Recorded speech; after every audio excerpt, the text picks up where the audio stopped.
Hey guys! I hope you're all doing well and having a good month of April, I think it is. I kind of want to just take this opportunity to tell you about an opportunity that God just brought my way recently. I am going on a missions trip to Ecuador, which is really crazy. So basically how I got involved was through my organization called College Plus, which many of you know that I'm part of doing for college. And I was at this event that was part of my leadership course, which takes me to Colorado. And I was sitting at breakfast with a lot of students, and we were all basically giving our testimonies around the breakfast table. And after I gave my testimony, I basically shared how I really want to be involved in Christian ministries.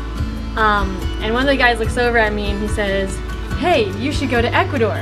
And he said this because College Plus was organizing a missions trip group to go to Ecuador to serve.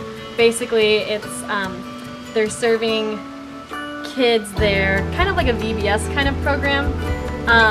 And we're gonna teach them a lesson, interact with them, serve them, play with them, things like that. So Josh told me that I should go to Ecuador, and my immediate response was, I don't have the funds for that. I can't go. I don't even know if I have the time for that. But he looked back at me and he said, well, don't worry about that, because God will provide that.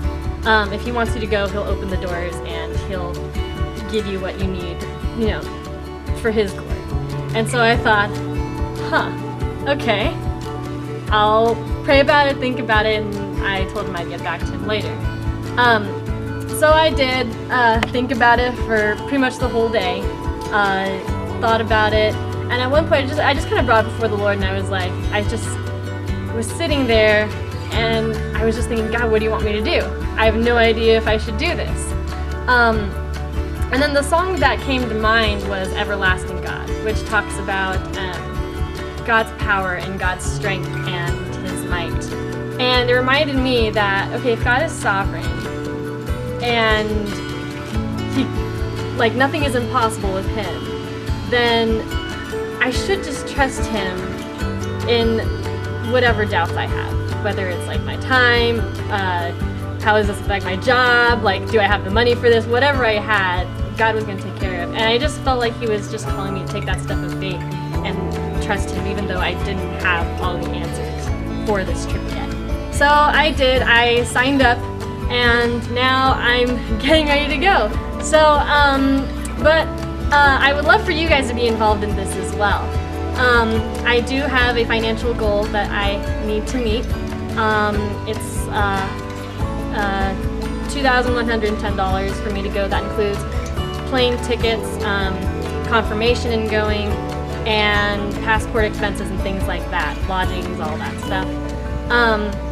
But beyond just funds, I'm really excited for this trip and what God is going to do through this.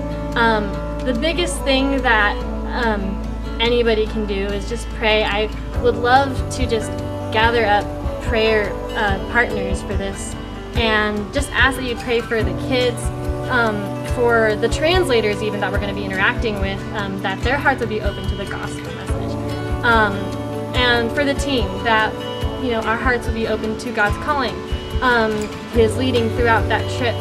And my heart for this trip, I just really want kids to see God and to understand who God is, and for them to know him. So that's kind of what this is all about. I just wanted to let you know I'm going to Ecuador, and I would love for you guys to be involved.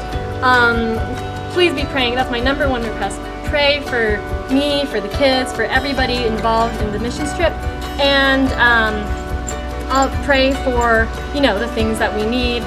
If you want to give financially, you can go to www.globalencounterscom/donate, and there will be a drop-down list that you can pick from a bunch of people's names. My name is on there, Lauren Hanlon, and you can donate for my trip to Ecuador. So I'm really excited for you guys to be involved. I'm so amazingly excited to go to Ecuador, and I'm excited to see what God is gonna do through this. So yeah, thanks for watching.